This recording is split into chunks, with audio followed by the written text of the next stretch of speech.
사복음서는 예수님으로 말미암아 하나님의 나라가 시작되는 이야기라면요. 사도행전은 제자들로 말미암아 하나님의 나라가 확장되는 이야기예요. 예루살렘에서 온 유대와 사마리아와 땅끝까지 확장되어지는 이야기인데 1장부터 7장까지는 예루살렘에서 복음이 시작되어지죠. 그것을 알려주고 있어요. 8장부터 9장까지는 온 유대와 사마리아로 이 복음이 확장이 되어져 가요. 그리고 11장 19절부터 28장까지는 이방 땅, 곧 땅끝까지 복음이 전해지는 이야기를 우리에게 보여주고 있는데요. 10장 1절부터 11장 18절까지는 이 이방 땅에 이제 복음이 전해지는, 땅끝에 복음을 전해지기 위해서 교회를 변화시키는 이야기라고 할 수 있어요. 오늘 읽었던 내용부터 11장 18절까지. 초대교회에 그런 어떤 변화가 필요했는지, 그들은 예수를 이제 믿었지만 여전히 이제 부정하게 여기는 그런 생각들이 있었어요. 예를 들어서 음식과 같은 것들이죠. 뭐 돼지, 피로 만든 음식, 우리가 전에 레이기에 살펴봤던 그런 것들을 먹지 말라. 또 이제 할례 받지 못한 이방인들, 그들을 부정하게 여겼어요.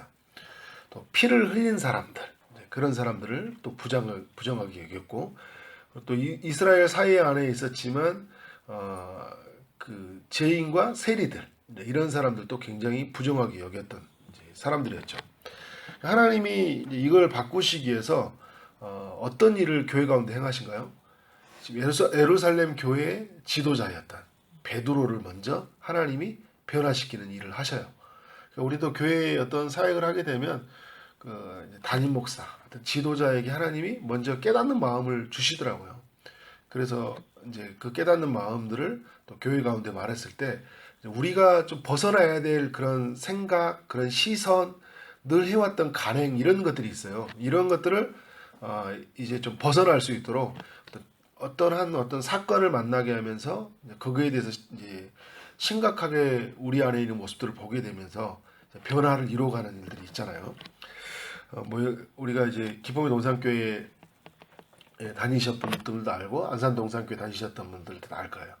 예를 들어 김인주 목사님이 이제 교회 전체 하나의 교회가 아니라 한국 교회 전체 사역을 해야 되겠다는 어떤 큰숲 교회에 대한 어떤 변화를 이제 가졌고, 또 김광희 목사님도 이제 어떤 삶의 개인적인 전화, 생수의 강이나 또 창조학에 갔다 왔다든지 이런 생각하면서 가지고 있는 어떤 신학과 어떤 가지고 있는 생각이 변화되고 교회론에 대한 생각이 변화돼요. 큰숲 운동을 시작하게 되면서 이제 김광희 목사님도 교회에 이제 숫자를 세우는 것을 자기가 멈췄다고 이야기를 하잖아요. 왜냐하면 숫자를 세면 셀수록 이게 내 것처럼 생각이 되니까 뭔가 교회는 더 뻗어나가야 되고 확장되어 나가야 된다는 걸 알 때 하나님께서 어떤 변화를 주신 것이죠. 지금 이 초대교회를 대표하는 베드로에게 찾아오셔서 그런 일을 행하시는데 어떤 일을 행하셨냐면 하늘에서 큰 보자기를 내려주죠. 그래서 레이기에서 금지했던 그 음식들을 이제 보여주시면서 뭐라고 하냐면 베드로야 잡아먹으라 이런 이야기를 하는 거예요. 굉장히 깜짝 놀라는 일이에요.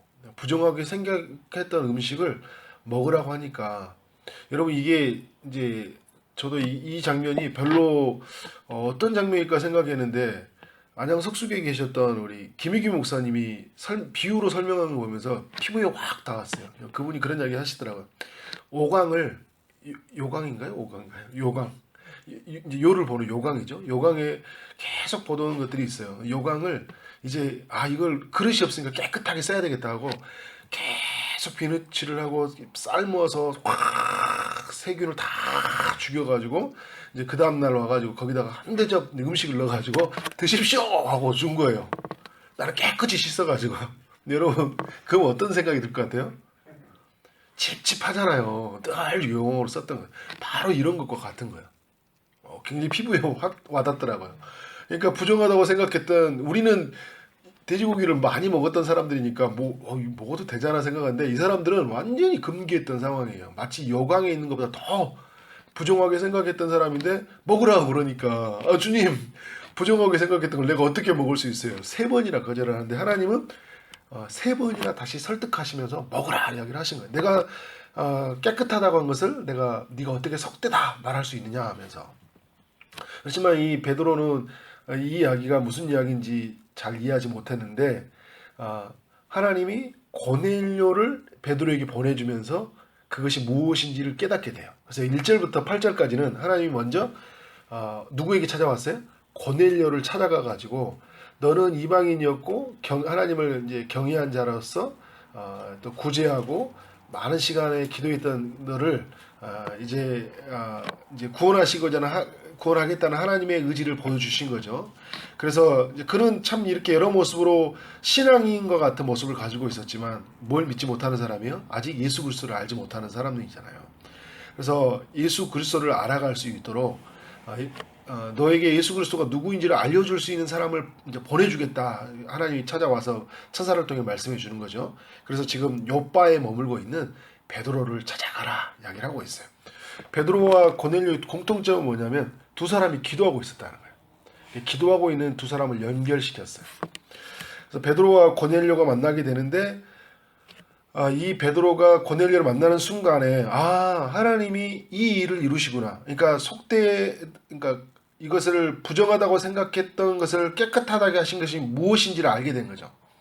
바로 이 고넬료를 하나님이 구원하시고자 하는 그 하나님의 큰 뜻을 보게 되는 거예요. 그래서 34절에 하나님은 사람을 예보로 보지 아니하고 하나님을 경외하고 의를 행하는 사람은 다 받으신 줄을 깨달았다고 이제 베드로가 고백하면서 36절에서 이제 예수 그리스도로 말미암아 합평의 복음, 예수 그리스도로 합평의 복음은 인간이 하나님과의 그 죄로 말미암아 진노 아래 있었는데 하나님과 화목해지는 방법, 하나님께 그 진노를 누그러뜨리신 것이 무엇이냐라는 것이 바로 예수 그리스도로 말미암아 이루어졌다는 것을 이제 증거하게 되죠.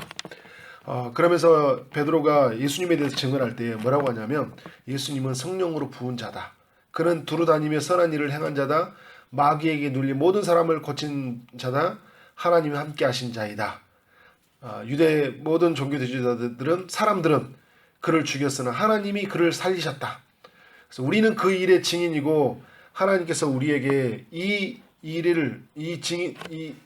자신에게 행했던 그 모든 일을 알리는 것을 우리에게 맡기셨다. 그를 믿는 모든 사람은 제사함을 받을 것이다. 36절부터 43절까지는 복음의 핵심의 내용이라고 할 수 있어요. 우리가 예수를 전한다 할 때 이런 내용을 붙잡고 내가 전도해야 되겠다. 이제 이런 마음으로 서면 되겠죠. 그러자 어떤 일이 일어난 거예요? 베드로가 말할 때 성령이 말씀을 듣는 모든 이들에게 내려왔다 이야기를 하는 거예요. 성령이 내려오심으로 말미암아 이제 누구를 만나게 된가요? 예수 그리스도를 인격적으로 그들 가운데 죽으시고 부활하셨던 그 예수 그리스도를 만나는 일이 이제 이 일이 일어나는 거예요. 그러면서 뭘 목격하게 되는 거예요? 구원이 유대인뿐만 아니라 이 베드로는 구원이 유대인에게만 머무른다고 생각했거든요.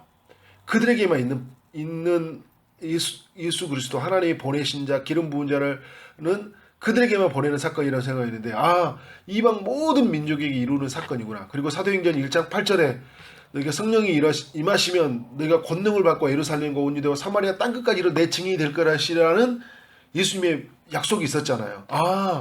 이 복음이 경계선은 유대와 사마리아 땅을 넘어서 이방 땅까지 이루어지는 현장이구나라는 것을 보게 되는 거죠. 여러분 오늘 이제 말씀이 있기 전에 베드로는 어디에 있었어요? 요바에 있었어요. 요바의 집에 누가 머물고 있었죠? 그게 무두장이라는 사람이 머물고 있었어요. 유대 땅의 이제 끝에 있거든요. 이 무두장이라는 사람은 짐승의 가죽을 벗겨서 그것으로 물건을 만들고 생계를 유지하는 사람이에요. 이 사람은 율법에서 말한다면 부정한 사람이라고 할 수 있어요. 왜냐하면 이 짐승의 가죽을 만든다는 건 피를 흘려야 되잖아요. 그래서 이 사람은 항상 이스라엘의 변두리에 그 가죽을 만드는 사람들은 필요했지만 이스라엘 사회 안에서 아주 그 변방에 살아있던 사람이에요. 이스라엘이었지만 이방인처럼 살았던 사람. 그런데 베드로가 이 사람을 찾아갔거든요. 누구도 찾아가지 않은 사람, 그 사람이 찾아가서 그 사람하고 유회했어요. 그런데 베드로는 넘지 못하는 선이 있었어요. 이방인이었어요. 이스라엘 사회 안에서 이방인 취급받는 사람까지는 그의 마음이 열려 있었던 것 같아요. 그런데 그 경계선을 뛰어넘는 이방인까지는 아닌 거예요. 그런데 하나님이 지금 이 베드로의 시선을 완전히 바뀌어버린 거예요. 그의 경계선을 어디까지 넓혀진 거예요? 온 유대와 사마리아. 8장에 보면 빌립을 통해 사마리아로 이제 전도를 나가죠, 그죠? 그리고 사마리아와 그 유대 그 끝에서 있는 전도가 아니라 그 경계선을 뛰어넘어서 이방 땅에 땅 끝을 향해 복음을 전해져야 된다는 것들을 이제 알려주고 있는 거죠. 저는 10장을 묵상하면서 여러 가지 생각이 들었는데, 먼저는 뭐냐면 기도하는 중에 베드로가 주님을 만났거든요. 그리고 고넬료도 주님을 만났어요. 그래서 우리가 계속 기도에 대해서 묵상하고 있는데, 변화는 기도의 현장 속에서 일어나는구나. 기도하는 현장 속에서 하나님 만나주시고 하나님 뜻이 무엇인지를 발견하게 되는 거잖아요. 그 시작의 출발점은 우리 무릎에 있다. 우리의 시선이 하나님께 향함에 있다. 그래서 그것이 교회는 그 변화는 나로부터 시작이 되어지고 그것이 우리의 어떤 주변에 있는 사람들에게까지 이어진다는 것을 우리가 기억해야 된다. 두 번째는 뭐냐면 그래서 우리의 모든 잘못된 사고의 틀, 늘 익숙하게 생각했던 이런 모든 것들이 성령 안에서 깨워져야 된다는 거죠. 유대주의적인 어떤 선민의식, 우리만 구원받았다. 아브라함의 자손만이 구원받는다. 할례 받은 사람이 구원받는다. 율법을 받은 사람만이 구원받는다는 그런 어떤 자기들이 가지고 있었던 어떤 편협한 사고들, 저런 사람은 구원하지 않을 것이라는 내가 가지고 있는 편견들, 이런 모든 것들을 다 깨트려야 돼요. 어느 정도 깨트리냐면 제가 아까 말한 것처럼 요광을 먹으라는 것까지도 어떻게 해요? 이렇게 말하면 우리가 피부에 화가 닿지 않아요. 먹으라 하면 왜냐하면 내 경험상 이거 먹어서는 안 되는 거예요. 더러운 거거든요. 내가 가지고 있는 그 뼛속까지 가지고 있는 모든 과거의 기억들을 다 깨트리는 우리의 삶이 필요하다. 또 세 번째는 뭐냐면 그러면서 복음은 모든 사람에게 필요하다는 거예요. 모든 사람에게 필요하다. 우리의 경계선을 넘어서야 돼. 우리가 전해야 될 사람은 너무 많이 있다. 그래서 내가 무두장이 한 사람을 뛰어넘는 건 엄청난 베드로의 결단이거든요. 누구도 가지 않는 것을 베드로가 갔기 때문에. 그래서 내가 잘했다고 생각하면 안 돼요. 그래서 교회에 와서 힘든 사람, 어려운 사람을 내가 잘 도와줬다고 해서 교회에 누구도 가지 않은 사람을 했기 때문에 내가 잘했다 이 정도는 게 아니라 우리는 어디에 가야 돼요? 우리 시선을 뛰어넘어서 복음이 들어가지 못하는, 누구도 그들을 이렇게 전하고 싶은 생각 들지도 않았던 일본 사람, 그죠? 북한에 있는 사람, 우리가 별로 싫어했던 그런 사람들에게도 그 경계선을 넘어서 복음을 전해야 된다. 이렇게 살아가는 우리 모두가 되어지기를 주님의 이름으로 축원합니다. 아멘.